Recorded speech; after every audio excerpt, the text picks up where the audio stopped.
Bonjour à tous et bienvenue pour ce webinaire sur le thème de la santé mentale pour éclairer les professionnels au contact de personnes qui vivent avec des troubles psychiques ou qui rencontrent des problèmes de santé mentale. On est très nombreux aujourd'hui et très heureux de vous accueillir pour ce webinaire qui a été initié par le préfet de la région Occitanie, monsieur Éric Pélisson, dans le cadre du pacte des solidarités et en partenariat avec la région académique Occitanie. Donc, vous êtes connectés depuis toute la région, mais aussi depuis toute la France pour parler de ces questions de santé mentale. Et je suis Claire Leroy-Atala, je suis l'animatrice de ce webinaire. Ça fait 20 ans que je travaille sur les sujets d'insertion sociale et professionnelle des personnes handicapées psychiques, de rétablissement en psychiatrie et de santé mentale au travail. Et je suis missionnée par la Fédération Santé Mentale France pour laquelle je travaille pour animer ce webinaire aujourd'hui et d'autres webinaires à venir durant tout l'automne. Le webinaire de ce jour va se dérouler en 3 séquences. On va avoir une première séquence où on va faire un éclairage sur la santé mentale, les troubles psychiques, un petit temps de contextualisation pour s'assurer que on est à peu près tous au même niveau de connaissance sur ces sujets-là. Et très vite, je vais donner la parole à nos 3 invités, qui sont Magali Blanc, qui travaille au sein de l'association Força Real Insertion, puis à Cassandre Lefebvre, qui travaille au sein de l'association Cohérence Réseau, et de Céline Burneau, qui travaille au sein de la FAS, la Fédération des acteurs des solidarités. Je prendrai le temps de vous présenter plus longuement tout à l'heure, mais déjà, je voulais vous remercier infiniment d'avoir accepté de participer à ce webinaire et surtout de prendre du temps pour partager votre savoir-faire, votre expérience et votre connaissance du sujet. Donc, merci encore à vous 3. Et puis, il y aura un 3e temps. Ce sera le temps des questions-réponses. Donc, n'hésitez pas à poser des questions dans le chat, à peut-être partager vos expériences ou des éléments de connaissances qui pourraient intéresser les participants. Nous, on recueille tout ça, on rassemble tout ça et on aura un vrai temps à la fin du webinaire pour répondre à vos questions ou continuer à partager, à préciser certains points qui vous intéressent en particulier. Alors, pourquoi on a choisi ce thème de l'accompagnement et comment on a abordé le sujet? Ce qu'on constate, c'est qu'il y a un grand nombre de personnes dans la population qui est concernée par des troubles psychiques, que ce nombre est grandissant et que finalement, dans la vie active et la vie sociale ordinaire, elle frappe à la porte des services sociaux, des services pour accéder aux droits, pour accéder à la formation, pour accéder à l'emploi, et qu'on a beau être un professionnel engagé et consciencieux, on n'est pas toujours forcément à l'aise, préparé ou en confiance face à des personnes qui peuvent avoir des problèmes de santé mentale ou des troubles psychiques de manière générale. C'est vrai que ce qu'on constate, c'est que quelquefois, c'est pas évident d'analyser finalement quelle est la demande de la personne. C'est pas forcément très clair. Quelquefois, d'ailleurs, la demande ne s'exprime pas. Ou bien, inversement, il peut y avoir une demande qui est très ambitieuse ou avec beaucoup d'attentes. Finalement, qu'on soit un peu magicien pour pouvoir y répondre. Quelquefois, on a peur d'être maladroit. Il y a des sujets qu'on ne sait pas très bien comment aborder. On a peur de créer du malaise, de la vexation ou une sensibilité chez la personne que l'on a en face de soi. Il y a aussi quelquefois des situations où on ne sait pas très bien comment se comporter face au découragement, à la perte de confiance en soi, la perte d'estime dans soi ou la difficulté à agir. Enfin, on voit bien que dans cette relation-là, de la rencontre et de l'accompagnement, on peut être amené à se poser beaucoup de questions. Et excusez-moi, je déverrouille la salle d'attente parce qu'il y a un certain nombre de personnes qui toquent à la porte du webinaire, donc ce serait dommage qu'ils ne puissent pas y participer. Donc, c'est pour répondre à ces questions qu'on a invité nos trois invités et qu'on va essayer d'échanger sur ces sujets-là pour que chacun puisse ressortir un peu plus équipé, un peu plus en confiance pour savoir comment aborder ces relations. Donc, avant de leur donner la parole, j'ai une petite dizaine de diapos pour clarifier le sujet et se remettre finalement peut-être soit à jour, soit faire des petits rappels si c'est des sujets que l'on connaît bien. Alors,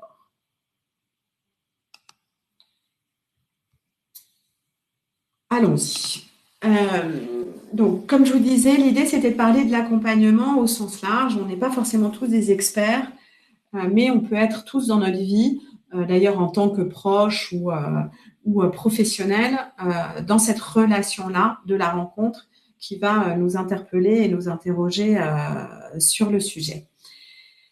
Le premier point qui est important, c'est celui de pourquoi on entend parler partout de cette question de la santé mentale. On est tous concernés, il n'y a pas de santé mentale, de santé sans santé mentale.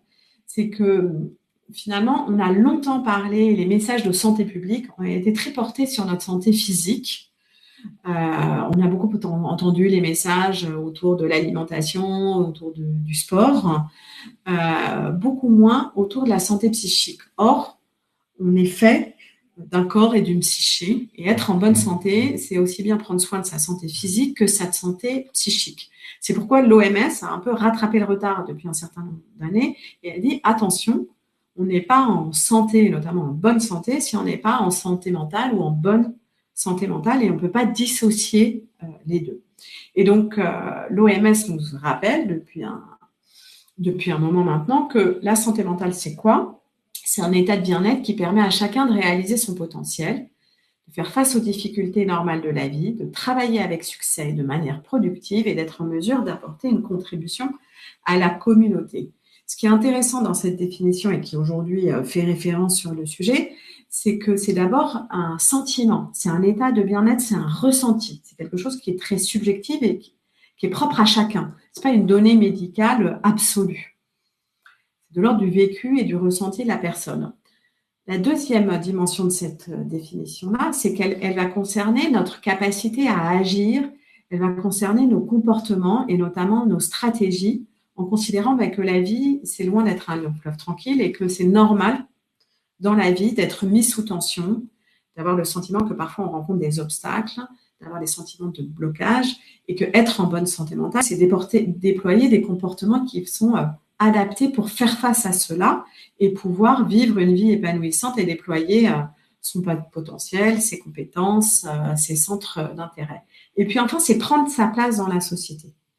C'est contribuer d'une manière ou d'une autre à faire partie de la communauté, de la société, du monde qui m'entoure d'une manière ou d'une autre. Donc, l'OMS parle de manière productive, c'est en tout cas contribuer à quelque chose qui est plus grand que moi et qui va faire force parce que s'inscrit dans le collectif. Donc, c'est à la fois un ressenti subjectif, des stratégies comportementales et la place dans la société.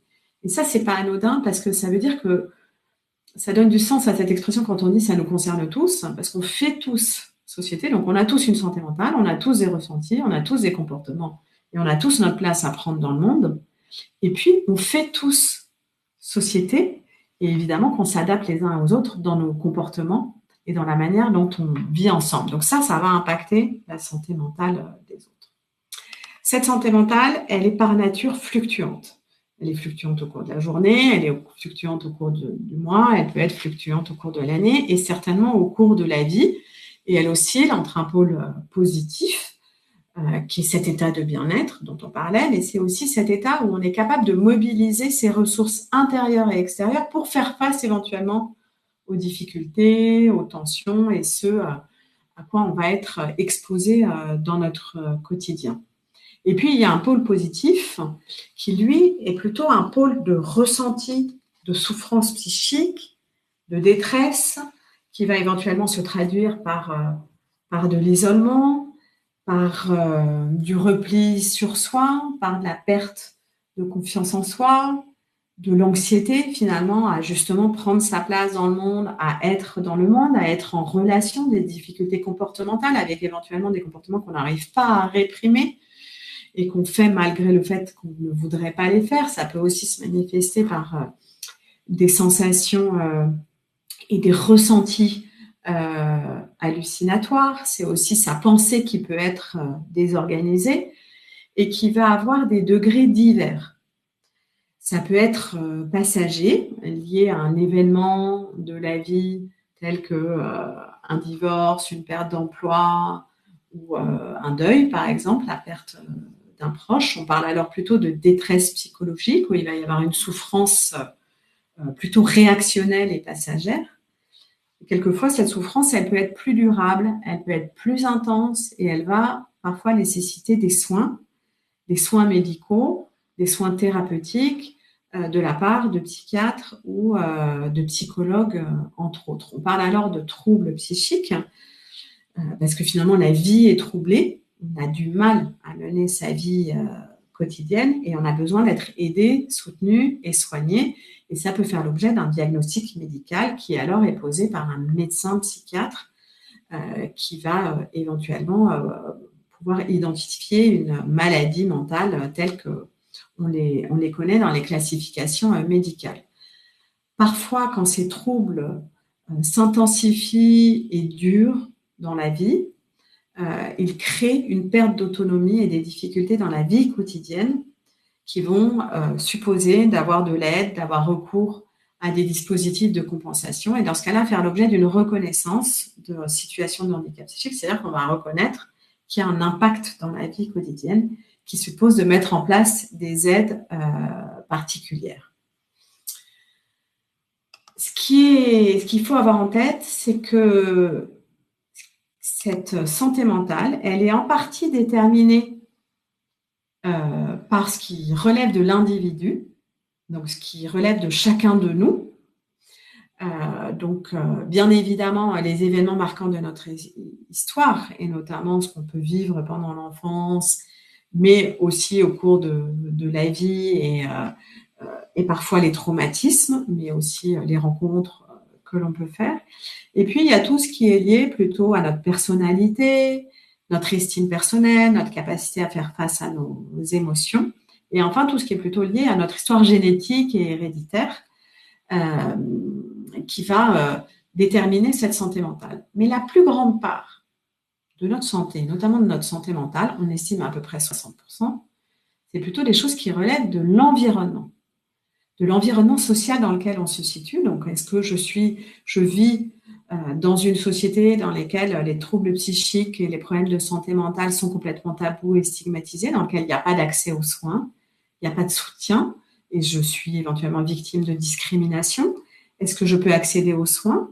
Et puis, tout ce qui est lié à nos conditions de vie, de travail, de logement, de sécurité, nos revenus, qui vont avoir un impact déterminant sur notre état de santé mentale aussi. D'où l'enjeu de tout ce que l'on peut faire finalement, nous, en tant qu'individus, en faisant société, pour être des facteurs de santé mentale positive dans le monde dans lequel on vit. Donc, il y a ce qu'on peut faire pour soi, et puis il y a ce qu'on peut faire en tant que membre de la société. Donc, il y a un grand nombre de personnes qui est concernées. Aujourd'hui, on ne peut pas dire que ce soit les enjeux de santé mentale concernent une portion congrue de la population ou que ce soit un phénomène marginal. On estime qu'il y a à peu près 1 personne sur 5 dans la population active qui est concernée par un trouble psychique ou une maladie mentale. Donc, on peut augmenter par 2 ou par 3 ce chiffre si on considère les proches qui vont éventuellement accompagner les personnes dans ces moments-là. L'OMS, depuis 2020, alerte sur le fait que c'est la première cause de handicap à l'échelle de la planète et qu'on retrouve 5 troubles psychiques parmi les 10 problèmes sanitaires les plus préoccupants au XXIe siècle. Donc, en fait, c'est un enjeu de santé publique majeur, de premier plan, et qui doit tous nous alerter sur notre capacité à être des facilitateurs, des soutiens, et comment on peut faire pour prévenir tous ces problèmes de santé mentale. Par ailleurs, dans le monde du travail, il y a quand même 1 salarié sur 2 qui se considère en mauvaise santé psychologique lors du dernier baromètre Malakoff Humanis. Donc, il y a une détresse exprimée par un grand nombre de personnes dans la population active. Ce qu'il faut avoir en tête, c'est que néanmoins, on peut se rétablir des problèmes de santé mentale. Donc, le rétablissement, c'est différent de la guérison. On ne recherche pas un état antérieur à la maladie. On ne recherche pas à revenir comme avant et on ne recherche pas une disparition des symptômes. On cherche à mener la vie qui mérite d'être vécue compte tenu de la maladie, des troubles, des difficultés. C'est un processus qui est plutôt un processus de transformation dans lequel on intègre éventuellement une vulnérabilité psychique ou des besoins particuliers, mais dans laquelle l'enjeu et l'objectif, c'est de mener la vie qui a du sens pour soi, la vie épanouissante pour soi, compte tenu de ses limites et éventuellement de ses difficultés. Donc, la vie qui a du sens, ça passe par le travail, le logement, la vie sociale et culturelle, bien sûr. Le rétablissement, ça passe par le fait de prendre soin de soi et d'avoir des stratégies de médecine personnelle, diraient certaines personnes rétablies. Donc, ça passe par le traitement éventuellement médical, thérapeutique et médicamenteux que l'on a, mais aussi l'hygiène de vie et puis des éléments de qualité de vie quotidienne qui nous aident, qui peuvent passer par des médecines alternatives. C'est aussi la capacité qu'on a à développer une connaissance de soi, pour connaître finalement à quoi on est sensible, ses stratégies personnelles et finalement comment on développe toutes ces compétences psychosociales. C'est tout le travail qu'on peut faire de prévention pour soi, en prévenant les rechutes notamment, et en identifiant les stratégies dans ces moments-là. Et enfin, c'est tout le soutien et le réseau de soutien que l'on arrive à mettre en place autour de soi, qui va pouvoir nous accompagner dans les moments difficiles ou aussi dans les moments pour durablement continuer à aller bien. Le grand défi des enjeux de santé mentale, c'est les stéréotypes, les représentations sociales qui sont des barrières invisibles, épouvantables, pour nous tous, c'est-à-dire pour nous tous en tant qu'acteurs de la société et finalement ayant un rôle à jouer pour permettre l'inclusion, la prise en compte et la considération des singularités de chacun, mais aussi pour les personnes qui du coup sont victimes d'un certain nombre de discriminations. Donc, je vous ai repris quelques représentations sociales, il y en a un paquet, mais peut-être 4 en tout cas qui sont très présentes dans toutes les sphères de la société, dans tous les corps de métier, dans tous les domaines. Un grand stéréotype, une idée reçue, c'est qu'on ne peut se soigner qu'à l'hôpital et avec des traitements médicamenteux. Or, comme je le disais précédemment, il y a un vrai enjeu de rétablissement et il y a bien d'autres choses qui sont soutenantes, facilitantes et qui participent au rétablissement, qui sont dans la vie sociale, active et dans la société. Il faut savoir quand même que il y a sur la population les 2 millions de personnes qui sont suivies en psychiatrie à peu près par an, qui font appel aux soins psychiatriques. Il y en a un cinquième, un quart qui sont à l'hôpital. 3/4 des personnes sont suivies en ville, au domicile et ne vont pas à l'hôpital. Deuxième grande idée reçue qui crée de la confusion et des réponses inadaptées, c'est la confusion avec le handicap mental.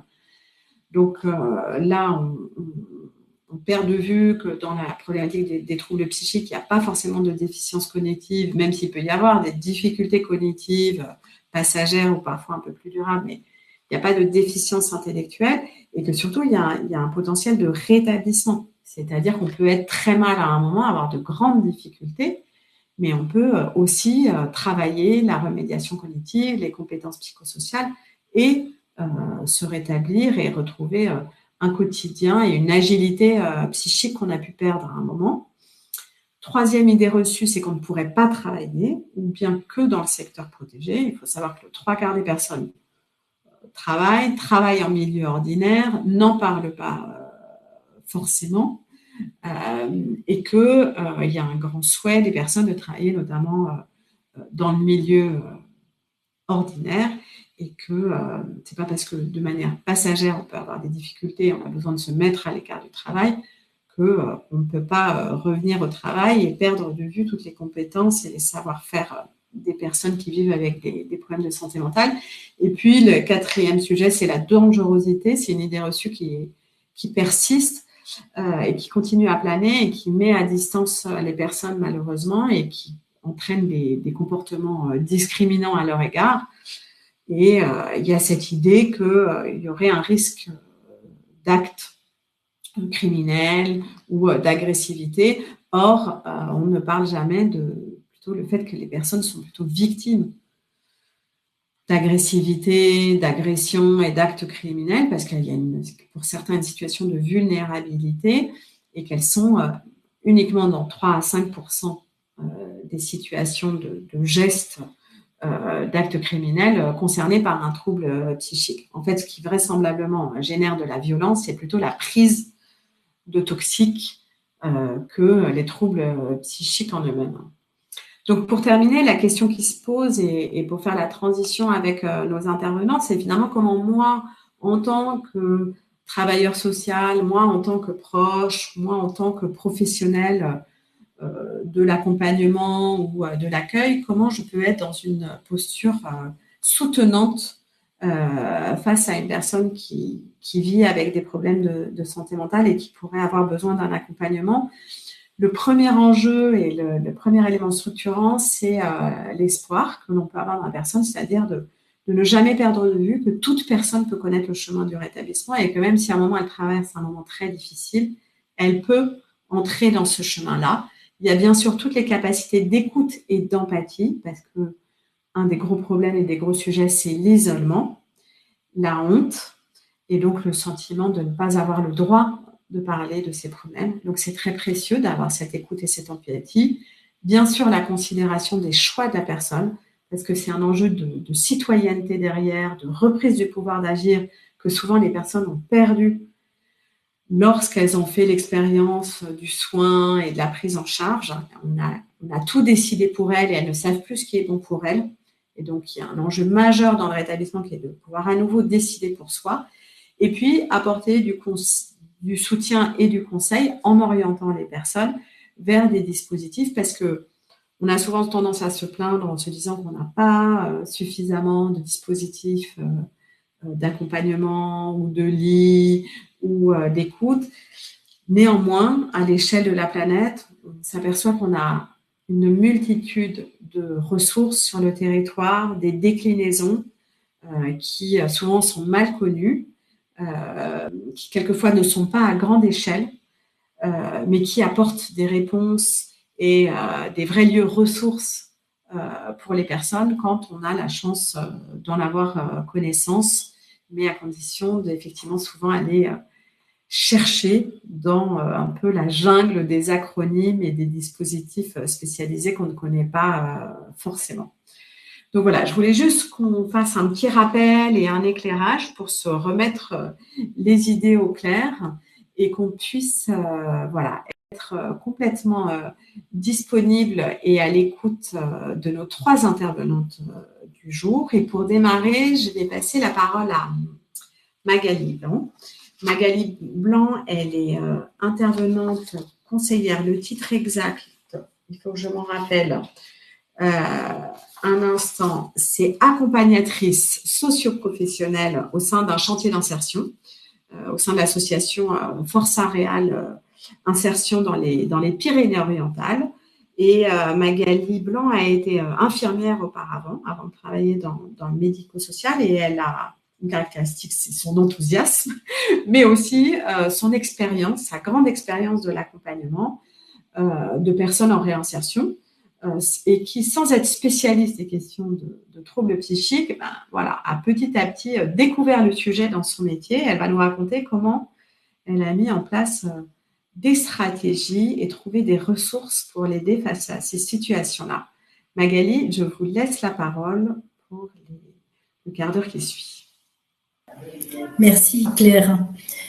Alors, bon, je ne me présente pas, ça a été fait, donc je m'appelle Magali. Enfin, je le rappelle. Alors, j'occupe le poste de conseillère en insertion professionnelle au sein d'un ACI dans les Pyrénées-Orientales et dans un ACI, on dit accompagnatrice sociale et professionnelle.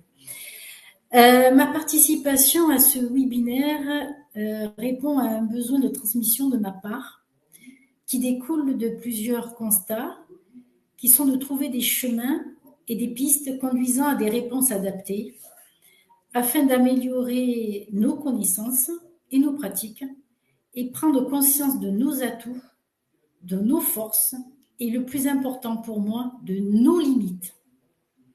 Parce que nous ne sommes pas médecins, je tiens à le rappeler. Un petit peu la genèse, je vais revenir là-dessus. Donc la crise du Covid-19 a fragilisé un grand nombre de personnes. Nous sommes actuellement à 50% d'augmentation de consultations en unité psy, ce qui est énorme.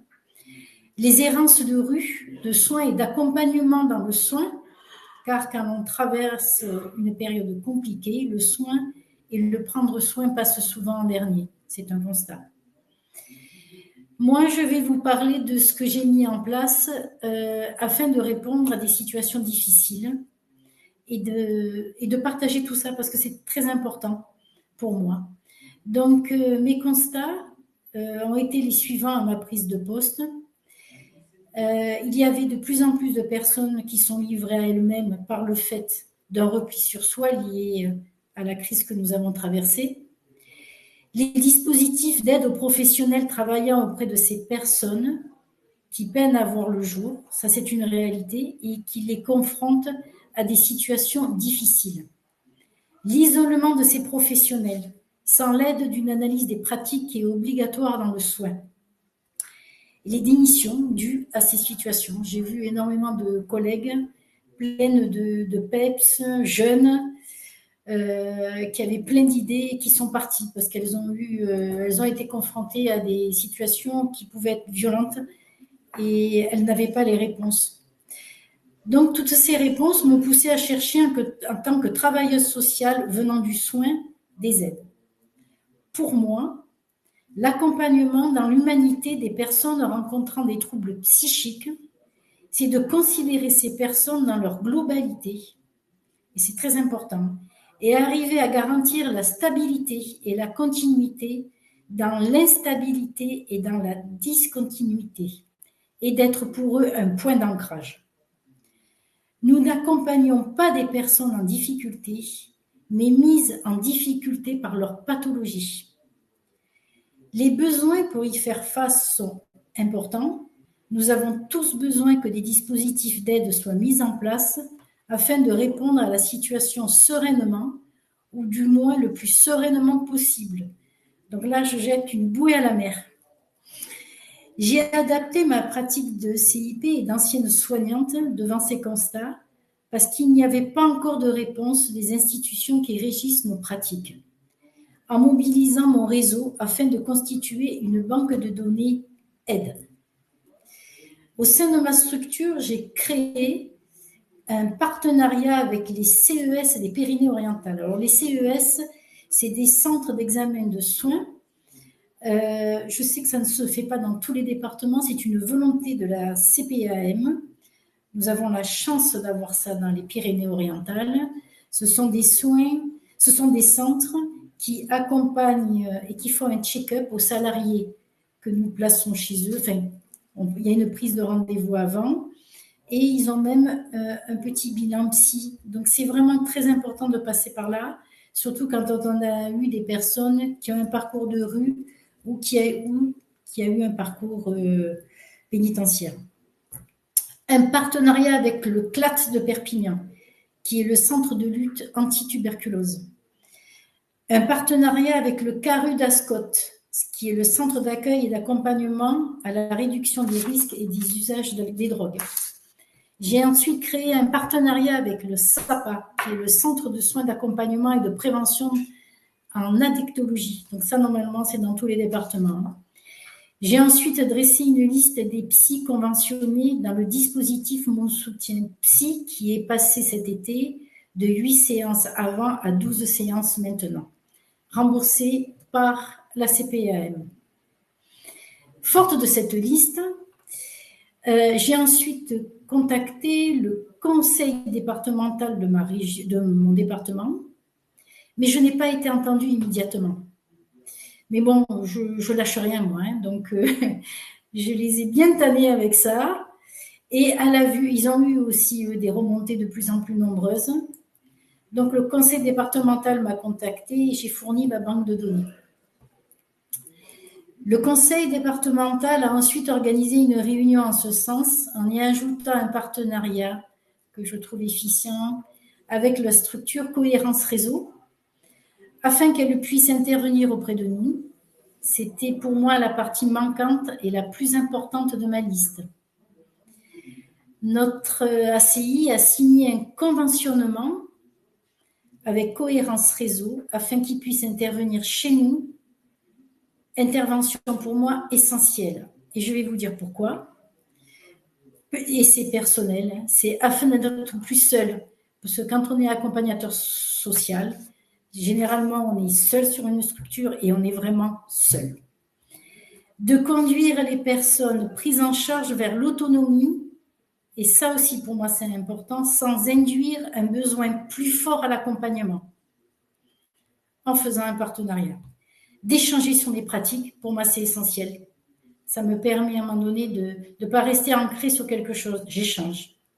Et d'avoir un regard neuf et professionnel, dans le but de constater, d'aider et de diriger, parce que c'est notre rôle. Je le rappelle, on n'est pas médecin, on n'a pas à faire des diagnostics. Celui-là, il est bipolaire, celui-là, il est comme ci, celui-là, il est comme ça. On n'est pas médecin, on n'a pas le droit.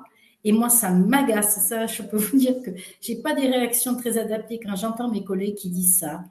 Je leur rappelle, vous n'êtes pas médecin. Donc ça, on n'a pas le droit de le dire. Voilà. Et ensuite, pour continuer, je vais vous donner des exemples qui sont parlants, que j'ai partagés avec Cassandre, qui va parler après moi. Donc, j'ai changé les noms des personnes. Alors, Gabriel, par la suite d'une tentative de suicide due à une surconsommation de diverses drogues, a eu des séquelles comportementales importantes qui sont apparues. Donc, à l'heure actuelle, il n'a plus les codes de vivre ensemble et de travailler ensemble. Donc, c'est quelqu'un, quand il est rentré dans notre chantier d'insertion, dormait dans sa voiture, était assez désœuvré et perdu. Alors, il est bien évident que nous avons déjà travaillé sur la pyramide de Maslow, hein, donc nous avons bétonné sur tout ce qui est logement, vêture, voilà. On a créé un socle déjà important. Ensuite, j'ai essayé d'amener, parce que je me suis bien rendu compte que c'était compliqué par son comportement de pouvoir travailler dans un milieu ordinaire. Donc, je lui ai parlé qu'on pouvait initier une demande en milieu protégé. Moi, mon souci, c'est qu'ils ne repartent pas, parce que nous, on a des agréments de 24 mois, qu'ils ne repartent pas après dans le circuit sans rien, qu'ils se retrouvent dans une voiture et après avec ce qui peut en découler.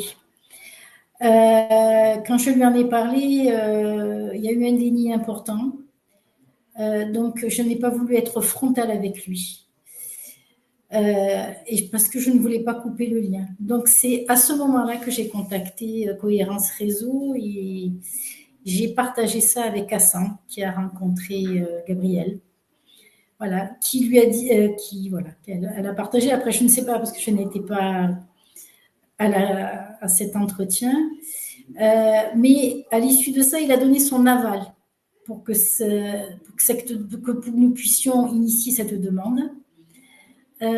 Alors, elle a dit peut-être les mêmes choses que moi, mais c'est pas moi qui l'ai dit, c'est elle. Et ça a été entendu. Parce que moi, je fais partie des meubles, je radote, je suis ici, je suis là. Mais là, il y avait une personne neutre, une personne calme, une personne professionnelle, une personne qui ne va pas rencontrer après, ou très peu, qui ne sera pas tout le temps là, donc qui va lui dire autre chose avec une autre intention, et ça a été accepté. Donc, nous sommes là actuellement, la demande a été acceptée, et nous sommes dans une attente d'une place dans une entreprise adaptée. Voilà, merci Cassandre. parce que je n'ai pas eu l'occasion de te le dire. Voilà. Mais avant ça, nous avons connu une situation très difficile que j'ai pas très bien vécue, c'est-à-dire que moi, quand j'ai pris mon poste, on a un partenariat avec une mairie qui nous a proposé d'embaucher un salarié de notre structure. Et moi, je suis arrivée là-dessus. Donc, j'ai très vite perçu que ce salarié était en difficulté parce qu'il n'osait pas dire non. Donc, je l'ai reçu plusieurs fois. Je lui ai demandé non, mais je pense il avait des pressions. Donc, voilà, il n'osait pas dire non. Et moi, je n'ai pas osé imposer mon ressenti parce que ça reposait sur un ressenti. Donc, ce salarié a été basculé sur la mairie partenaire et il a travaillé 2 mois et il a disparu sans nouvelles, sans donner de nouvelles. Donc, voilà, à l'heure actuelle, on n'en a plus de nouvelles, donc ce qui m'inquiète un petit peu. Donc, je me dis toujours que si j'avais eu ce partenariat avec Cohérence Réseau, j'aurais bétonné derrière. Je me serais sentie plus légitime, je pense. Et peut-être qu'on ne serait pas arrivé là, peut-être qu'on y serait arrivé, mais ça reste un grand suspens. Voilà, ça, pour moi, ça a été très compliqué. Alors, et ensuite, je vais terminer. Ce qui est important pour moi, c'est de se dire que chaque personne que nous rencontrons au sein de nos structures et dans notre pratique, et ça c'est important, mène une bataille dont on ne sait rien. Et ça, il faut le prendre en compte. Et pour moi, l'importance d'un partenariat, c'est parce que seul, on va plus vite. C'est forcé, parce que voilà. Mais je pense qu'ensemble, on va plus loin. Et pour conclure, et passer ensuite le relais à Cassandre, je voulais vous faire part de quelque chose. Enfin, nous venons de recruter une personne qui sort d'une profonde dépression. Donc, ça fait 4 ans qu'il ne sort pas de chez lui. Il a fait la démarche de taper à notre porte pour pouvoir tenter le travail accompagné, comme il a dit, parce qu'il est très bien renseigné. Donc, c'est quelqu'un que nous avons accepté dans notre structure. Je vais faire, le constat d'entrée.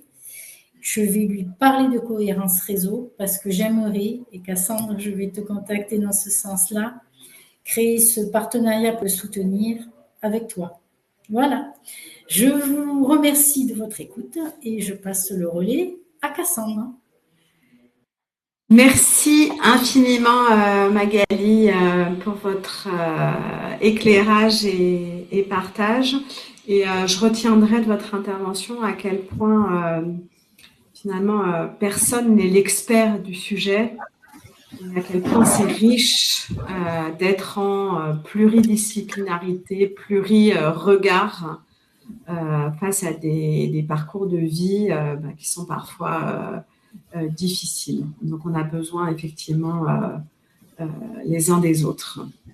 Merci Magali. Cassandre, c'est à vous. Vous travaillez donc chez Cohérence Réseau et vous êtes conseillère en insertion professionnelle depuis plus de 3 ans dans cette structure. Vous n'étiez pas forcément dans le domaine du handicap et de l'insertion professionnelle auparavant et vous êtes très heureuse aujourd'hui de travailler dans cette structure, notamment parce que vous y trouvez finalement la qualité d'accompagnement spécialement adressée à des personnes qui ont des troubles psychiques et pensées dans cette optique du rétablissement et qui vous parlent.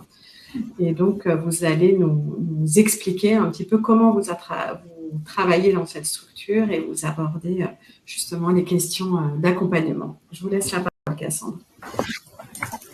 Donc, bonjour à tous. Donc, je suis Cassandre Lefebvre, conseillère en insertion professionnelle pour Cohérence Réseau. Alors, aujourd'hui, on va réfléchir ensemble un petit peu à comment accompagner un public en situation de fragilité ou de handicap psychique. Donc, l'idée, ça va être de vous donner à tous au maximum quelques clés, quelques pistes pour aborder ce sujet. Donc, hop. Donc, moi, je travaille pour la structure Cohérence Réseau. Donc, Cohérence Réseau, en fait, on est une association spécialisée dans l'accompagnement professionnel des personnes qui sont dans une situation de handicap psychique. Donc, soit effectivement, il y a déjà un handicap qui a été établi donc avec une RQTH, Sinon, la personne, elle rencontre des fragilités psychiques. Et ça, on va en reparler un petit peu plus tard. Donc nous, on a une approche qui est basée sur le rétablissement, la réhabilitation psychiatrique. Claire a pu déjà vous en parler un petit peu. Je vais rentrer aussi dans le détail, mais en étant quand même assez concise sur le sujet parce qu'il y aurait beaucoup à dire. Et donc, on est une équipe pluridisciplinaire. Donc, on travaille on est 3 conseillers en insertion professionnelle. On a une conseillère en économie sociale et familiale qui intervient, si besoin, sur des questions liées au logement, liées à l'administratif. On travaille aussi avec un père aidant, donc père PAIR. Donc, c'est une personne qui présente des difficultés psychiques, qui est stabilisée et qui propose à qui le souhaite, du coup, des ateliers sur la gestion de la maladie et du rétablissement. Ça, c'est très libre aux personnes qu'on accompagne. On a aussi, du coup, une secrétaire de direction et un directeur aussi de structure. On travaille aussi avec une psychologue, donc c'est une psychologue du travail qui va intervenir spécifiquement en cas de besoin, mais on a tous le même travail. En tout cas, on accompagne des personnes de la même façon. Effectivement, on travaille aussi en réseau. Là, on a pu voir l'intervention aussi de Magali, donc on a différents partenariats. Voilà. Justement, on va en parler. Au niveau de nos missions, alors très rapidement, on intervient donc sur l'accompagnement professionnel des personnes qui ont des difficultés psychiques, mais aussi sur le maintien à l'emploi. Ça, c'est important pour nous. Donc, on a différentes actions. Vous avez un PowerPoint, vous allez pouvoir le retrouver de toute façon par la suite. Mais pour vous citer juste quelques missions, on intervient sur l'accompagnement à l'insertion professionnelle, notamment par les appuis spécifiques portés par la GFIP. Récemment, du coup, ça fait maintenant 1 an quand même, on intervient aussi sur les chantiers d'insertion, les ETTI, les GEC, donc ce qui nous permet d'élargir un petit peu le public qu'on accompagne, puisque sur les appuis spécifiques, ça nécessite une RQTH, tandis que, voilà, par exemple, sur les chantiers d'insertion, comme on l'a vu avec Magali, il suffit qu'il y ait une fragilité qui ait été détectée pour qu'on puisse intervenir au cœur même des chantiers. Donc, on a aussi une mission de sensibilisation, de lutte contre la discrimination, un peu comme on est en train de le faire aujourd'hui sur cette intervention-là. Et on est aussi certifié Calliope, donc on peut proposer aussi des formations à destination du grand public sur les troubles psychiques, la réhabilitation, le rétablissement. Voilà, donc ça, c'est des choses qu'on porte et d'autres missions que vous pourrez retrouver aussi sur notre site. Alors, au niveau de notre approche, je vous ai dit tout à l'heure qu'on avait une approche basée sur la réhabilitation psychosociale et le rétablissement. Donc ça, en fait, c'est ce que Claire nous a présenté un petit peu tout à l'heure. Donc je vais quand même en reparler aussi parce que c'est quand même des concepts qui, si on n'est pas dans le milieu des difficultés psychiques, ça peut sembler très étonnant de parler de rétablissement et de réhabilitation psychosociale. Donc, en fait, pour essayer de simplifier un petit peu les choses, la réhabilitation psychosociale, il faut vraiment l'entendre comme c'est une façon générale, en fait, un ensemble d'actions qui va être mise en œuvre auprès des personnes qui présentent des difficultés psychiques. En fait, toutes ces actions qu'on va mettre en place, ça va leur permettre de retrouver une certaine autonomie et une certaine indépendance aussi. Et c'est ça qui est important quand on parle de réhabilitation psychosociale. En fait, on pourrait dire que la réhabilitation, c'est vraiment un état d'esprit. Alors, quand on parle d'état d'esprit, c'est pas qu'un état d'esprit à avoir pour la personne qui présente des difficultés psychiques, mais aussi pour l'ensemble de la société. Ça veut dire que c'est à nous tous de porter ces valeurs-là aussi de réhabilitation psychosociale pour pouvoir aider la personne à ce qu'elle puisse redevenir acteur, actrice de sa vie aussi et vivre du coup avec ses symptômes, mais vivre une meilleure vie, ce qui a été déjà évoqué aussi. Alors au niveau du rétablissement, tout ça, ça va donner lieu justement au rétablissement.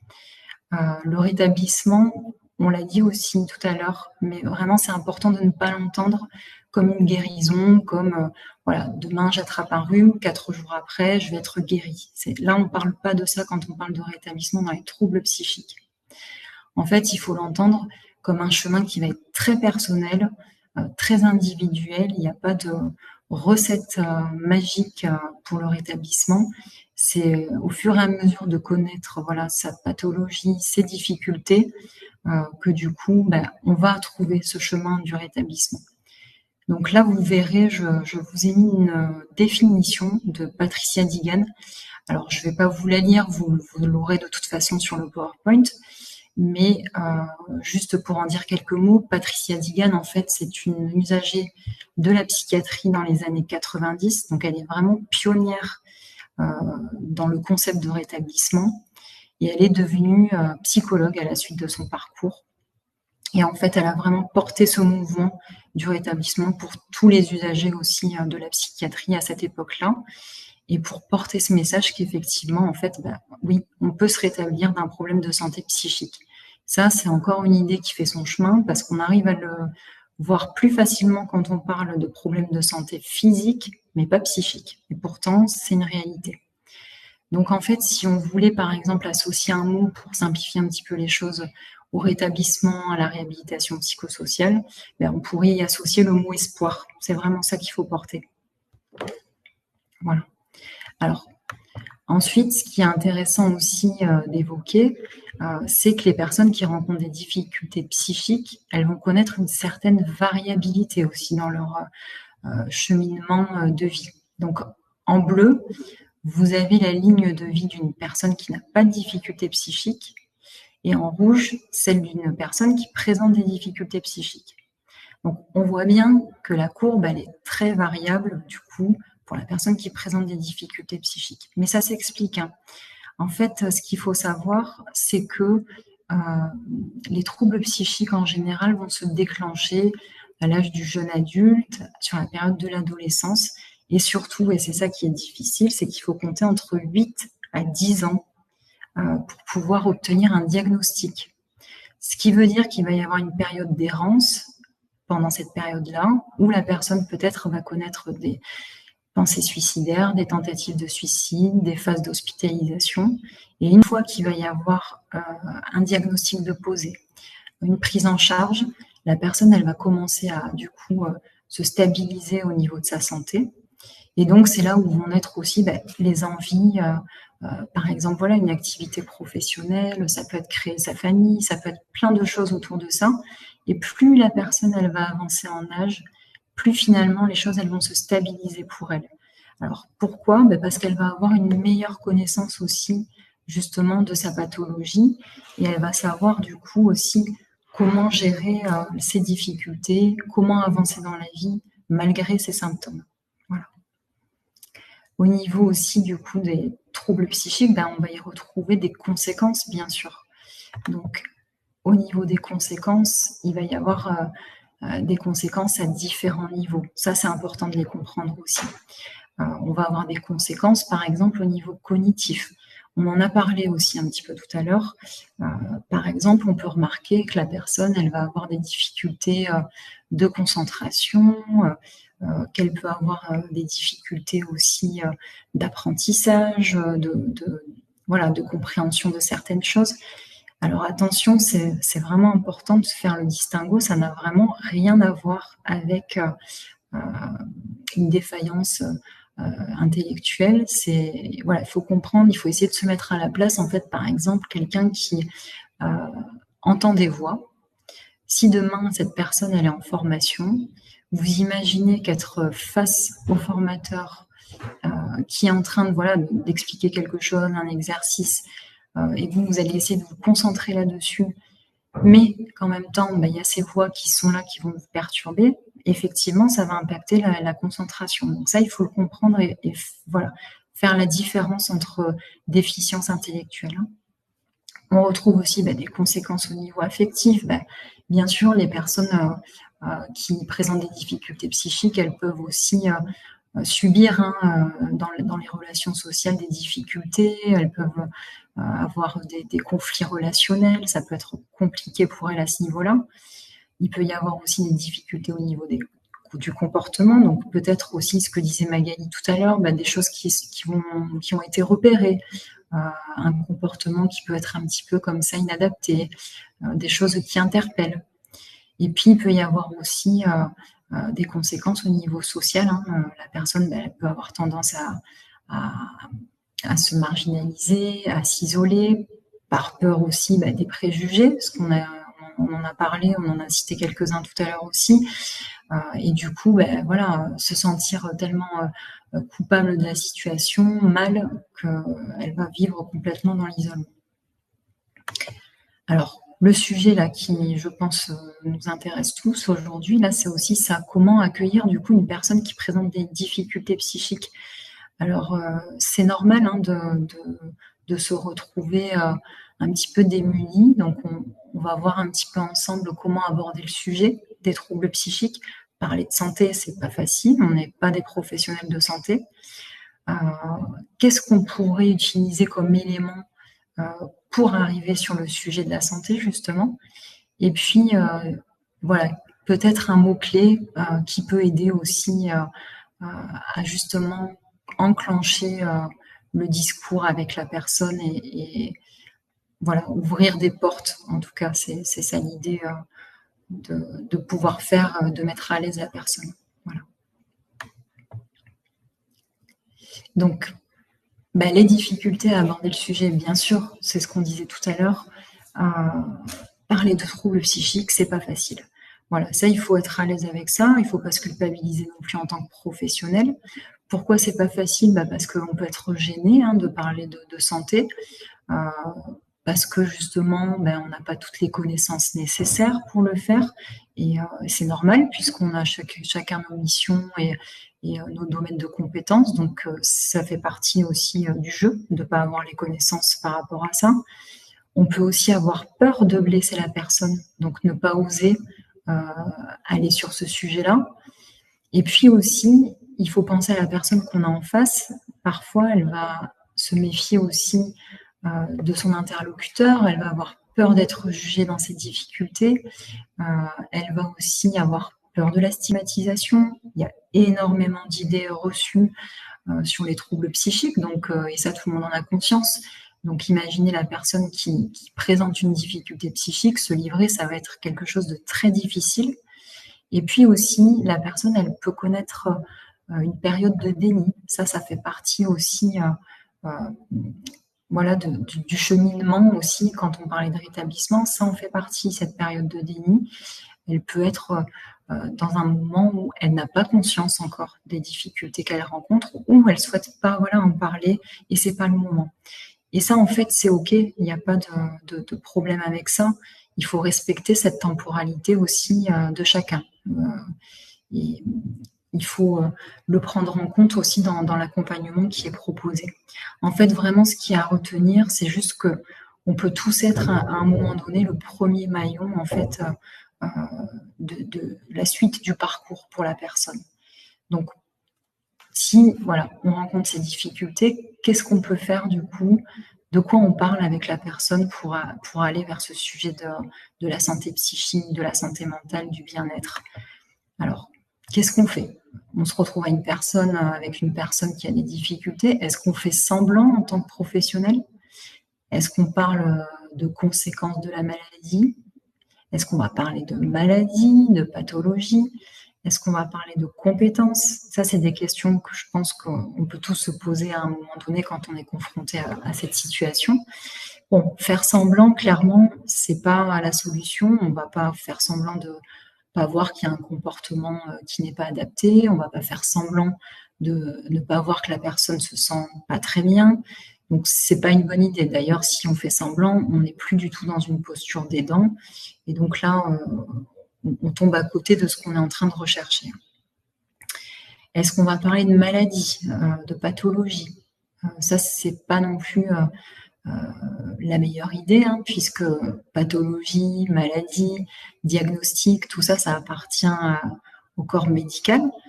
Nous, on n'a pas les compétences pour parler de maladie. Et d'ailleurs, pour vous donner un exemple, nous, on accompagne des personnes, ça fait des fois 2 ans, 3 ans de parcours avec les personnes. On n'est pas au courant de la pathologie. Et en fait, ça ne nous empêche pas du tout de les accompagner dans leur parcours professionnel et leur rétablissement, puisque c'est pas ça qui va venir nous intéresser. Parler de compétences, oui, Ça, c'est intéressant. Pourquoi? On l'a dit tout à l'heure, le rétablissement, c'est un message d'espoir. Donc, parler de compétences, parler de ce qui va fonctionner chez la personne. Par exemple, quelqu'un qui travaille sur un chantier d'insertion, pour qui les missions sont très bien accomplies, et que voilà, ça se passe bien sur le terrain. Mais par contre, voilà, vous remarquez certaines choses, bah, vous allez peut-être commencer votre discours, votre entretien avec la personne en parlant de ce qui fonctionne bien. Ça, c'est important. Et ensuite, bah, du coup, parler des conséquences de la maladie, effectivement, ça va être intéressant aussi. Alors, quand on parle de conséquences de la maladie, ça va être par exemple, est-ce que la personne, elle ressent de la fatigabilité? Est-ce que la personne, par exemple, euh, elle a des difficultés de concentration? Est-ce qu'elle a des difficultés au niveau relationnel? Est-ce qu'elle souffre d'une certaine solitude? Ça, voilà, les conséquences, ça, c'est hyper intéressant. Pourquoi? Parce que c'est vraiment à partir de là qu'on va pouvoir travailler aussi sur les moyens de compensation. Les moyens de compensation qu'on va pouvoir proposer à la personne pour qu'elle puisse du coup s'épanouir aussi sur son lieu de travail ou dans sa vie au quotidien. Voilà. Donc c'est vraiment les éléments à retenir. Parler de compétences, rester dans un discours positif et parler aussi des conséquences de la maladie. La personne, elle va se livrer sur les conséquences si on avance vers ce sujet-là et ça va vraiment nous aider. Donc, attention aussi, quand on parlait tout à l'heure de moyens de compensation, c'est pas nous qui avons déjà une liste préétablie, c'est avec la personne que ça va se construire tout ça. Mais bon, sur les moyens de compensation, je sais qu'il y a un webinaire qui va être dédié aussi au travail, donc je pense que ce sera peut-être voilà, davantage évoqué. Moi, je ne vais pas rentrer plus dans le détail aujourd'hui. Donc, ce qu'il faut retenir en fait, c'est voilà, aborder un discours qui va être bienveillant, bien sûr, et vraiment venir avec la personne explorer du coup ses potentiels, ses talents, ce qui marche bien, donc ses compétences, et venir par la suite aller vers ce qui fonctionne moins bien, là où il y a plus de difficultés, donc au niveau de ses limites. Évidemment, pour arriver à ça, il faut faire preuve d'empathie. Il faut qu'il y ait une relation de confiance aussi, bien sûr, qui va s'installer avec la personne qu'on accompagne. Tout ça, ça prend du temps aussi. Ça se fait pas toujours du jour au lendemain. Donc ça, il faut être OK aussi avec ça. La personne, voilà, il faut qu'elle se sente en confiance. Et puis surtout, il faut se rappeler aussi que quand on parle de réhabilitation, de rétablissement, en fait, ce qui est important, c'est qu'il y a 90% de posture surtout qui va vous aider et que 10% d'outils, on peut dire ça comme ça. Donc c'est vraiment la posture que vous allez avoir qui va être intéressante. Donc il faut être prêt à accueillir la parole aussi de la personne. Après, bien sûr, je veux rassurer un petit peu tout le monde aussi là-dessus. Chacun ses missions, chacun son rôle en tant que professionnel. Et on peut dire aussi en tant que professionnel qu'on arrive en limite. Voilà. Et ça, c'est pas un problème. Au contraire, c'est très professionnel de savoir le dire aussi, de dire voilà, là, je ne sais plus quoi proposer. Mais du coup, à ce moment-là, c'est bien de pouvoir faire des relais, donc avec les interlocuteurs dont vous disposez. C'est ce qu'a pu faire Magali, par exemple, avec nous. Mais voilà, il faut être aussi OK avec ça parce que parfois, Magali en a parlé, il y a un sentiment aussi de solitude professionnelle qui peut s'installer et qui peut être difficile aussi à vivre. Donc là, on était un petit peu dans le cas, on va dire, facile où la personne...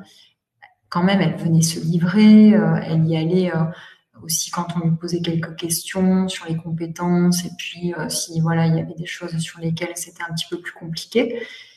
Mais parfois, c'est normal aussi, c'est un peu plus compliqué que ça et la personne, on ne sait pas comment faire pour arriver à parler de ce qui fonctionne pas très bien pour elle, de ce qui la dérange, tout ça. Donc, un mot qui peut peut-être vous aider dans ces situations, ça va être le mot stress. Alors pourquoi le mot stress? Parce que le mot stress, en fait, le stress, ça parle à tout le monde. Ça fait pas écho à des difficultés psychiques. On se sent tous stressés quand on se rencontre, parfois entre collègues. Donc, voilà, très facilement, on dit « Ah, je suis stressée aujourd'hui, j'ai ça et ça à faire dans la journée. » Donc, c'est un mot voilà, qui qui fait partie de notre vocabulaire, qui est facile à employer. Donc peut-être que pour vous, parfois d'utiliser le mot stress en entretien, par exemple, vous recevez une personne, vous échangez avec elle sur ce qui fonctionne bien sur le chantier, ce qui marche bien, et vous pouvez tout à fait lui dire aussi, bah tu sais, voilà, je te sens un petit peu stressée en ce moment, ça m'inquiète. N'hésitez pas aussi en tant que professionnel à partager votre inquiétude. Il n'y a pas de mal à le faire, hein, de dire à la personne, voilà, je m'inquiète. Au contraire, la personne, elle va entendre que, peut-être qu'il y a quelqu'un, voilà, enfin qui s'inquiète pour moi. Ça peut aussi la soulager. On ne connaît pas son environnement, on ne sait pas, voilà, exactement non plus toujours comment elle est entourée. Donc, le fait d'entendre que quelqu'un s'inquiète, déjà, ça peut aider. Aussi, si la personne, à ce moment-là, quand on dit, voilà, qu'est-ce qui se passe pour toi, je te sens un petit peu stressée. Si la personne, elle décide de ne rien vous dire, c'est OK aussi. Ça fait écho avec ce qu'on disait tout à l'heure, la temporalité. Soit la personne, c'est pas encore le moment pour elle d'évoquer ses difficultés, mais vous, là, vous avez ouvert une porte.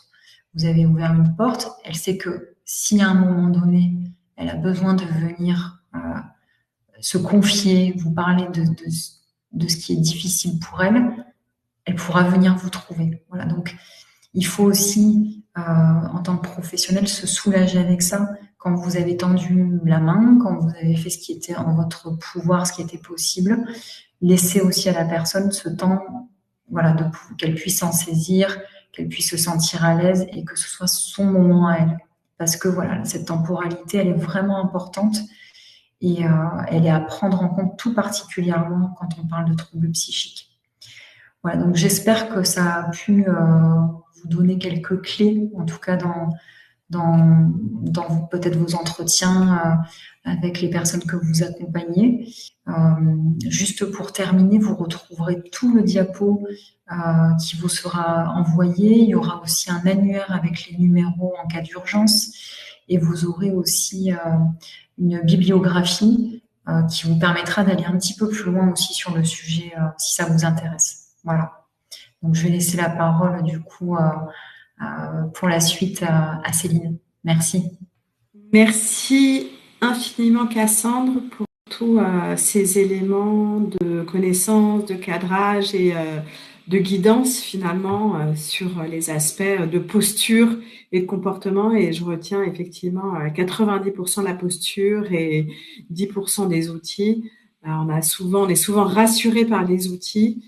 Or, là, l'enjeu, il est vraiment de trouver sa verticalité dans cette relation d'accompagnement et cette confiance que l'on peut avoir pour soi. C'est ça qui va être aidant et soutenant pour les personnes. Merci beaucoup Cassandre et merci effectivement pour les docs que vous nous avez transmis et qu'on va remettre à tous les participants qui souhaitent creuser un peu le sujet.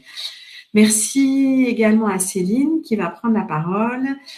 Céline, vous êtes responsable de la formation au sein de la Fédération des acteurs de la solidarité et particulièrement engagée ces dernières années dans des initiatives de formation accessibles sur le thème de la santé mentale.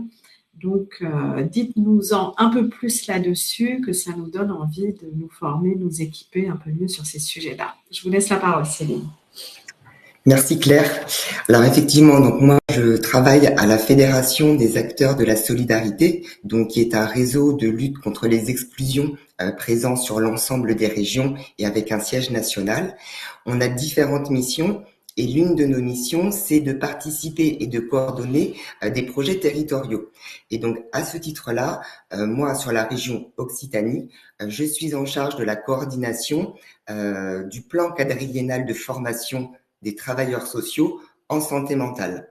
Alors, ce qui est intéressant, c'est que donc depuis un an, je participe à la mise en œuvre de ce plan, et en fait, je m'aperçois que beaucoup de professionnels ne sont pas informés de l'existence de cette offre. Et donc là, il s'agit pour moi aujourd'hui de pouvoir vous partager cette ressource complémentaire. Alors, je vais parler un peu plus spécifiquement de l'Occitanie, mais il faut savoir que ce plan est un plan national, que donc les formations que je vais vous présenter existent sur l'ensemble du territoire. Donc, c'est un plan quadriennal donc, qui a débuté en juin 2023 et qui se terminera en septembre 2026. Ce sont 2 offres de formation. gratuite pour les professionnels. Donc là, ce qui est intéressant, c'est que c'est vraiment en lien avec la thématique du webinaire d'aujourd'hui, c'est que ces formations sont à destination des professionnels qui interviennent dans le secteur de l'accueil, hébergement, insertion. Donc CHRS, accueil de jour, enfin, là, différents types de structures. Les professionnels de l'insertion par l'activité économique, donc comme mes collègues ont pu témoigner à l'instant, et les opérateurs du contrat d'engagement jeune, jeunes en rupture. Donc, ces deux offres de formation, il y a une première offre qui est en distanciel. Ce sont des webinaires de 2 heures qui sont organisés à raison de 2 fois par semaine tout au long de l'année et qui ont pour objectif, alors bien évidemment 2 heures c'est court, mais c'est aussi une ressource de savoir comment repérer des signes de troubles de santé, comment pouvoir orienter les personnes, comment aussi pouvoir adapter sa posture et comment aussi pouvoir préserver sa propre santé mentale. Et la deuxième offre de formation, elle est en présentiel, un format de 2 jours qui est organisé donc dans les différentes régions. Alors sur la région Occitanie, on a 1 à 2 sessions par mois, à chaque fois sur des départements différents. Et donc ces 2 journées de formation sont ouvertes gratuitement pour 15 professionnels. Alors, sur l'Occitanie, c'est l'Observatoire de santé mentale Orsper Sandara, donc qui est basé à Lyon et qui est en charge de l'organisation sur l'Occitanie et sur l'ensemble des autres régions. Et pour la région Île-de-France, c'est le centre de formation Infor Santé qui anime les différentes séquences de formation. Donc, on vous mettra les sites internet de ces 2 organismes pour que vous puissiez vous inscrire aux différentes sessions en fonction de votre lieu de résidence et aussi pour que vous puissiez vous inscrire aux différents webinaires. Voilà principalement les éléments. Donc en Occitanie et donc dans l'ensemble des régions, c'est Prisme, santé mentale et précarité. Et donc en région Île-de-France, la formation s'intitule Détection des troubles psychiques et orientation pour les professionnels de l'accompagnement social. Donc vous le verrez si vous allez sur les différents sites internet, les contenus ne sont pas tout à fait les mêmes. En tout cas pour Prisme, selon les départements, les intervenants ont une connaissance de l'offre de soins existante dans le département concerné, de manière à pouvoir vous présenter ce qui existe et pas faire un éventail de tout ce qui pourrait exister, mais que vous ne pourriez pas forcément mobiliser. Donc voilà, je rappelle, les webinaires de 2 heures 2 fois par semaine et les formations de 2 jours en présentiel ouvertes gratuitement à 15 professionnels. Voilà, je reste à disposition si vous avez besoin de plus amples informations. Et je vous remercie. Merci Céline. Je me disais juste, maintenant vous avez un peu de retour sur la formation, ces formations-là. Ça fait un petit moment maintenant qu'elles ont été mises en place. Est-ce que vous avez un peu des retours des professionnels qui ont participé? Et puis peut-être on peut dire un mot aussi sur PSSM. Alors effectivement, donc par rapport au retour des professionnels, donc dans l'ensemble, des retours plutôt positifs. Ce qui est apprécié, c'est que justement quand les professionnels se rencontrent pendant les formations en présentiel, il y a un échange entre professionnels de différentes structures, que ce soit donc des structures de l'AHI et les structures de l'insertion par l'activité économique. Donc ça permet aussi justement de créer parfois des partenariats, de pouvoir aussi échanger et comprendre les réalités des pratiques de chacun. Et tout à l'heure, ce que je disais, ce qui ressort particulièrement comme étant apprécié, c'est que les différents formateurs ont une connaissance de l'offre existante et donc il y a vraiment cette adaptation en fonction des réalités de terrain que chaque professionnel dont chaque professionnel peut disposer ou non. Alors pour les formations premiers secours en santé mentale, c'est quelque chose qu'on envisage de proposer à partir de l'année 2025 sur le territoire de Toulouse et sur le territoire de Montpellier. Et donc là, ces formations seront prochainement à notre catalogue 2025 qui sera mis en lien sur notre site internet. Voilà. Merci beaucoup. Ça me semblait important, effectivement, de dire que ça va être déployé sur le territoire par vous. Et pour avoir fait la séquence de 2 heures, en tout cas, C'est vrai qu'il y a beaucoup de contenu. Si vous avez envie de creuser le sujet, c'est très facile d'accès, c'est gratuit. Il y a des sessions 2 fois par semaine, donc c'est très accessible en tout cas. Donc n'hésitez pas, c'est génial quand on a des ressources comme ça, si faciles d'accès. Merci beaucoup à vous 3 pour tous ces éléments. Il y a beaucoup de choses que vous avez partagées. Mais il y a des questions, peut-être des choses à creuser. Donc, je vous propose qu'on consacre le dernier quart d'heure justement à répondre aux questions, à préciser certains points ou peut-être partager des expériences complémentaires. Donc, je vous propose qu'on prenne la première question.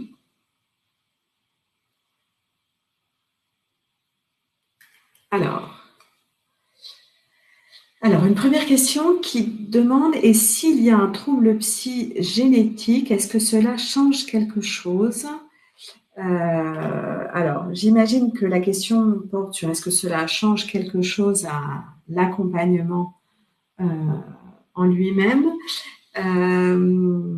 Est-ce que Cassandre, vous auriez envie de répondre à cette question, même si vous avez déjà un peu évoqué le fait que finalement, la nature même de la pathologie n'était pas forcément déterminante de l'accompagnement.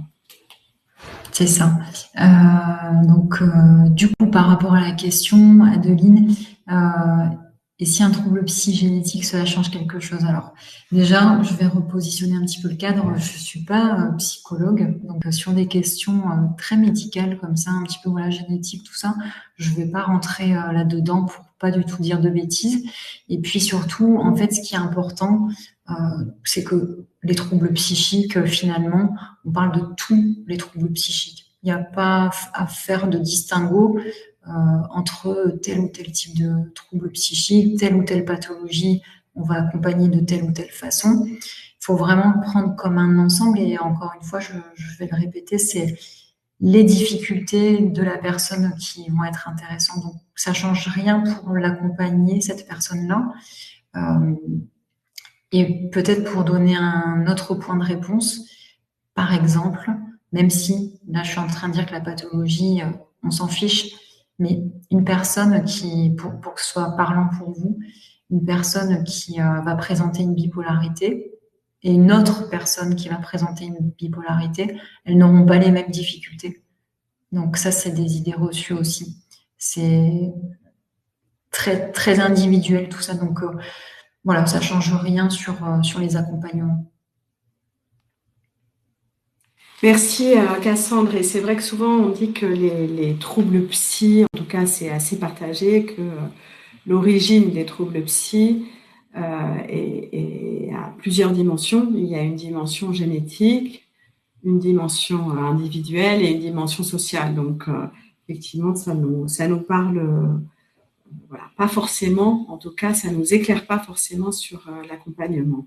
Pourriez-vous nous détailler la différence entre handicap psychique et handicap mental, s'il vous plaît? Alors, oui, pour la petite histoire, on a longtemps créé finalement une grande catégorie qui était le handicap mental, dans lequel on a mis toutes les personnes qui avaient fait à la fois des difficultés cognitives et des difficultés psychiques. Or, depuis la loi de 2005, on a fait une distinction entre les deux parce que le législateur et la société a considéré que les réponses n'étaient peut-être pas tout à fait les mêmes à donner en termes de compensation. Pourquoi? Parce que le handicap mental concerne plutôt une population de personnes qui ont un handicap le plus souvent de naissance ou éventuellement lié à un accident et qui concerne très directement les capacités cognitives et intellectuelles de la personne.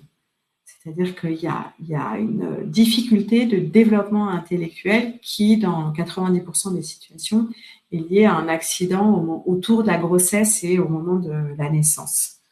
Ce n'est pas du tout le cas des troubles psychiques. Les troubles psychiques qui génèrent du handicap, comme l'a dit Cassandre tout à l'heure, sont des troubles plutôt de la vie adulte qui émergent à l'adolescence ou quand on est jeune adulte et qui sont plus plutôt liées à une détresse psychique, à des difficultés comportementales, à des enjeux de ressenti, et qui parfois entraînent des difficultés cognitives, c'est-à-dire que la pensée peut être un peu ralentie, on va avoir du mal à se concentrer, ou au contraire, la pensée peut être très accélérée. Quelquefois, on va avoir du mal à organiser sa pensée, mais ça peut être lié au traitement médicamenteux, et c'est pas lié à une déficience intellectuelle. Et donc, on dit souvent que dans la situation de handicap mental, il y a une situation qui est un peu moins évolutive, même si on peut progresser aussi dans le cas du handicap mental. Il n'y a pas besoin de soins, il n'y a pas besoin de soins par la psychiatrie, il n'y a pas de thérapie médicamenteuse dans le champ de la psychiatrie. Là où dans le cas des troubles psychiques et du handicap psychique, on est beaucoup plus sur des enjeux de rétablissement, éventuellement de soutien par des traitements médicamenteux et thérapeutiques, et des facultés cognitives qui parfois sont entravées, mais pas forcément dans la durée. Donc, il n'y a pas de retard intellectuel. Alors, j'en profite peut-être pour clarifier, parce qu'il y avait une question qui était posée dans notre chat de clarification entre troubles psychiques et maladies mentales. Délibérément, on parle de troubles psychiques parce que, comme le disait Cassandre, en fait, il y a un spectre qui est extrêmement large de troubles qui sont en fait traités par la psychiatrie, qui vont des troubles anxieux, des troubles dépressifs, des troubles de l'humeur, des troubles addictifs, des troubles du comportement. Donc, il y a une palette qui est extrêmement large avec une grande variabilité des manifestations et qui touche finalement toutes les dimensions du comportement humain. Et donc, nous qui ne sommes pas soignants, qui ne sommes pas des professionnels médicaux, finalement, parler des troubles psychiques, c'est une manière de dire qu'on parle des troubles qui sont traités dans le champ de la psychiatrie et de la psychologie et qui concernent le comportement humain. Ce qu'il faut savoir, c'est que eux, les médecins, ils ont un enjeu de diagnostic et donc ils croisent des symptômes et des faisceaux de signaux pour éventuellement parfois poser un diagnostic, c'est-à-dire le nom d'une maladie mentale sur l'ensemble des symptômes et des troubles, pour avoir une stratégie de réponse thérapeutique adaptée. Mais nous, qui ne sommes pas des soignants, on n'est pas dans cet enjeu-là de stratégie médicamenteuse ou de soins. D'où le fait que Cassandre disait, mais ça n'empêche pas du tout d'accompagner quelqu'un lorsqu'on ne connaît pas sa maladie ou son diagnostic, voire même, ça permet peut-être de ne pas se faire d'idées préconçues sur sa situation. Alors, comment accompagner quelqu'un qui est dans le déni de son trouble psychique? Y a-t-il des leviers afin de l'amener vers une réflexion sur sa santé mentale? Je retiens le mot-clé stress. Merci. Alors là, peut-être que à la fois Magali et Cassandre, vous avez des choses enrichissantes à partager là-dessus.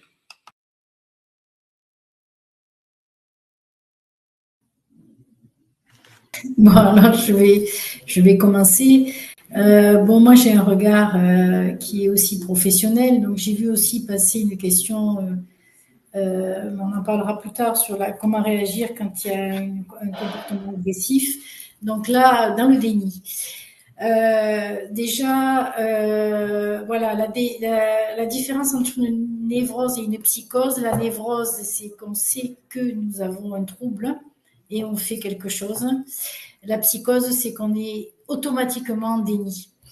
C'est d'en parler, c'est de peut-être, de mener. Enfin, moi, c'est ce que je fais, c'est parce qu'il y a un rejet, c'est parce que le travail, il y a pas de place, il y a des difficultés rencontrées. Donc est-ce qu'il y a un souci?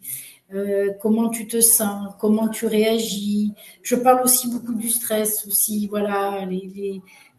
Et après, j'envoie automatiquement vers quelqu'un qui prendra le relais, qui est expérimenté. Moi, je me sers beaucoup des leviers médicaux, centre de santé, cohérence réseau, parce qu'il y en a beaucoup, quand il y a des dépendances, des centres qui sont adaptés, où il y a le sujet va être abordé avec des professionnels. Mais moi, je commence souvent comme ça. C'est-à-dire qu'on en parle, comment tu te sens, quelles sont tes réactions, quelles sont les réactions des autres, qu'est-ce que tu trouves adapté, qu'est-ce que tu ne trouves pas adapté. Voilà, et on avance tout doucement. Voilà pour ma part. Je laisse la place à Cassandre. Oui, alors effectivement, moi, je suis d'accord avec ce qui a été dit. Rappelez-vous juste aussi par rapport à ça que l'idée, ça va être d'amener le positif, hein, ce qui fonctionne bien chez la personne pendant l'entretien, mettre en avant les compétences, voilà. Et ensuite, peut-être, je reviens là-dessus, mais vraiment de dire, bah, tu sais, je m'inquiète quand même pour toi. J'ai remarqué ça. Tu veux qu'on en parle ensemble? En tout cas, tu sais que mon bureau est là. Si tu as envie qu'on se trouve un moment pour en discuter, voilà, ça peut être des pistes comme ça. Mais pareil pour Pauline, la personne qui a posé la question, faut quand même se rappeler aussi de cette notion de temporalité qui est vraiment importante. La personne, elle est peut-être pas encore prête là, à ce moment-là. Mais vous, si vous commencez à ouvrir cette porte-là en disant que vous vous inquiétez, vous la sentez stressée, qu'elle peut en parler, qu'elle peut se livrer, déjà vous ouvrez cette porte. Mais retenez bien la temporalité aussi de chacun. Après, on l'a dit, il y a pas de recette miracle, hein. Elle fait aussi son cheminement, cette personne. Merci Cassandre. Il y a beaucoup de questions, donc on va essayer d'en prendre un maximum, même si l'heure tourne. Quelle spécificité dans l'accompagnement des jeunes?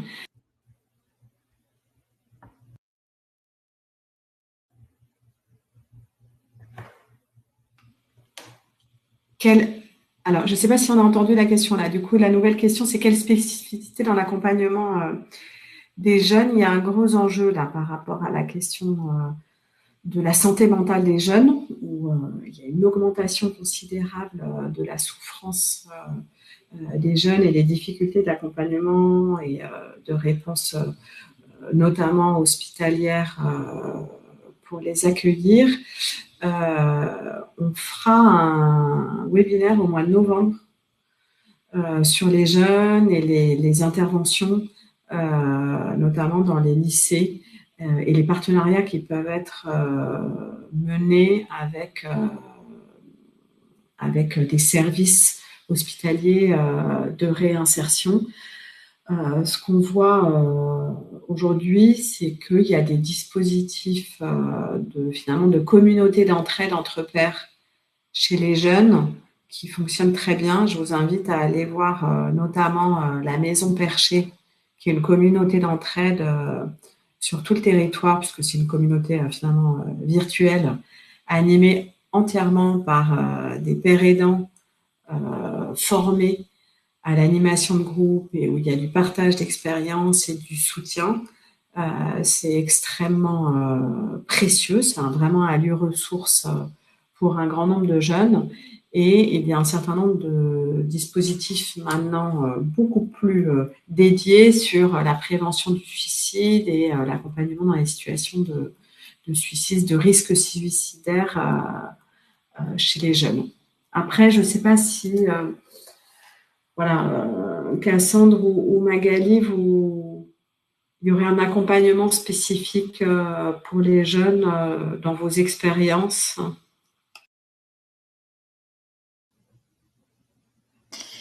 Alors oui, le public jeune, effectivement, de plus en plus concerné par les troubles psychiques. Nous, on travaille notamment avec la PJJ. On travaille aussi avec la MLJ qui nous fait beaucoup d'orientation.